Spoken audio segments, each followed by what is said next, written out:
안녕하세요. 유럽 청년 인문학자 윤희두입니다. 오늘부터 여러분들과 함께 유럽의 다양한 시대의 역사와 문화에 대해서 흥미로운 이야기들을 나누어 볼까 하는데요. 우선 오늘 첫 번째 순서에서는요, 유럽의 중세 시대로 여러분들과 함께 여행을 떠나볼까 합니다. 흔히 이 많은 역사가들이 중세를 암흑의 시대로 표현하고는 하는데요. 아무래도 그만큼 중세 시기 동안 유럽 사람들이 굉장히 끊임없이 크고 작은 전쟁과 기근, 그리고 끔찍한 재앙에 시달려 왔기 때문에 이 사람들이 어지간히 팍팍하고 어려운 삶을 살았겠구나 하는 예상을 하게 하기도 합니다. 그리고 이와 같은 중세 유럽을 더욱더 칠흑 같은 암흑의 시대로 완전히 흑화시켜버린 사건이 바로 오늘 우리가 다루게 될 흑사병이라고 말씀을 드릴 수 있겠는데요. 자, 이 흑사병은 이 페스트균에 의해서 발생하는 급성 전염병의 일종입니다. 이 흑사병이 얼마나 악명 높고 또 그 파급력이 강한 전염병이었는지는 그 외래어 표기만 봐도 쉽게 알 수가 있는데요. 일반적으로 우리가 많이 부르고 있는 페스트라고 하는 흑사병의 외래어 명칭은 바로 독일어식 표기이고요. 라틴어인 페스티스라고 하는 단어에서 직접적으로 기원을 한 것이라고 합니다. 그리고 영어식으로는 플레이그라고 하는 이름으로 또 다르게 부르고 있는데요.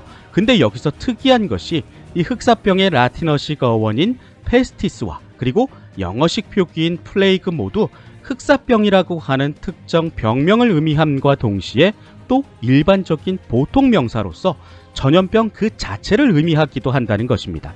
그만큼 흑사병이 얼마나 끔찍한 경험과 재앙을 이 중세 유럽인들에게 그리고 나아가서는 모든 인류에게 각인시켜 주었는지를 쉽게 알게 해주는 대목이라고도 할 수 있겠습니다. 자, 그렇다면 이처럼 중세 유럽인들에게 끔찍한 재앙을 가져다 주었던 이 흑사병은 도대체 어떻게 발생을 하게 되었을까요?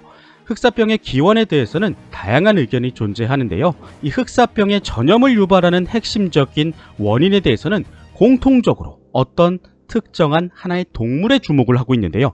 그것이 바로 야생에 살고 있는 쥐입니다.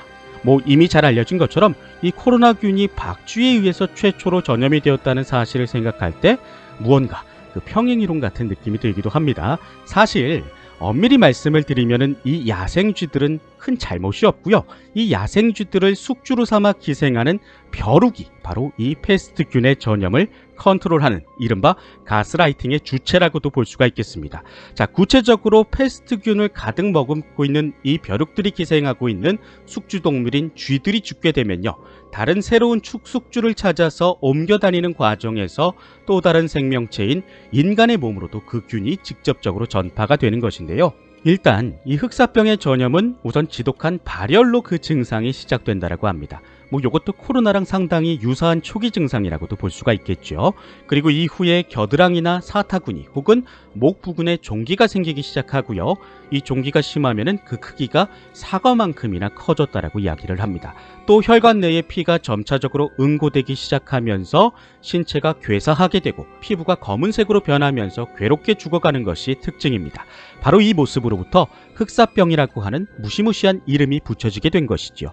그리고 한편으로는 심각한 폐질환의 형태로 변형이 되기도 하면서 감염자는 심한 기침과 함께 피를 토해내게 되면서 몸을 파르르 떨면서 끔찍하게 죽어가기도 합니다. 놀라운 것은요, 흑사병 전염이 대규모로 유행했었던 14세기 중세 유럽에서 이 흑사병에 걸린 사람들은요, 빠르게는 6시간 이내에 그리고 느리게는 5일 이내에 사망에 이르게 되었다고 전해지고요. 더 끔찍한 것은 그 당시의 치사율이 무려 80%에서 90%에 가까웠다는 것입니다. 자, 근대 과학기술이 발달하지 않았던 유럽의 중세 시기에 이 별다른 치료제가 없었던 흑사병은요, 대규모의 유행이 시작된 14세기부터 이후 300여 년 동안 완전히 근절이 되지 않고 당시 유럽 대륙 전체 인구의 3분의 1에 해당하는 사람들의 목숨을 앗아갔는데요.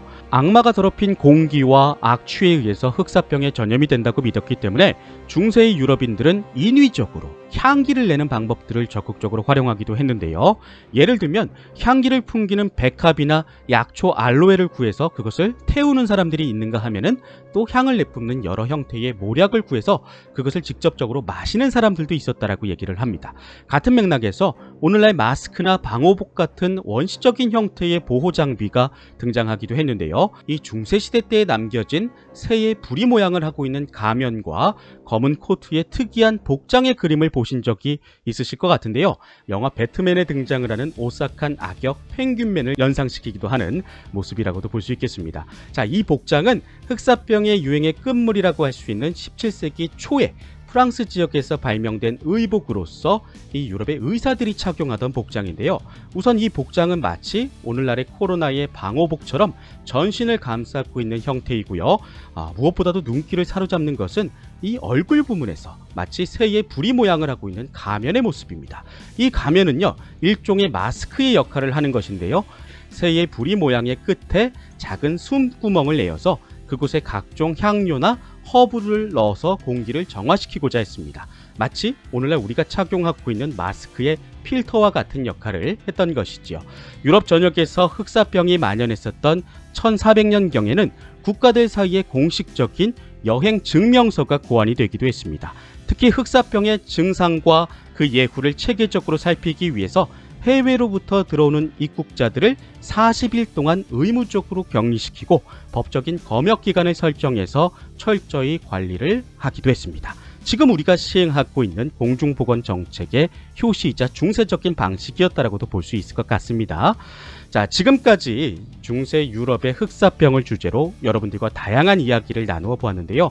현재 코로나 시국을 겪고 있는 우리의 상황과 대비해서 다양한 비교점과 또 시사점을 줄 수 있는 내용이 되셨기를 바라면서, 그럼 저는 다음 시간에도 유럽의 흥미로운 역사 그리고 문화 이야기들을 준비해서 여러분들을 찾아뵙도록 하겠습니다. 끝까지 경청해 주셔서 진심으로 감사드리고요. 지금까지 유럽 청년 인문학자 윤희두였습니다. 감사합니다.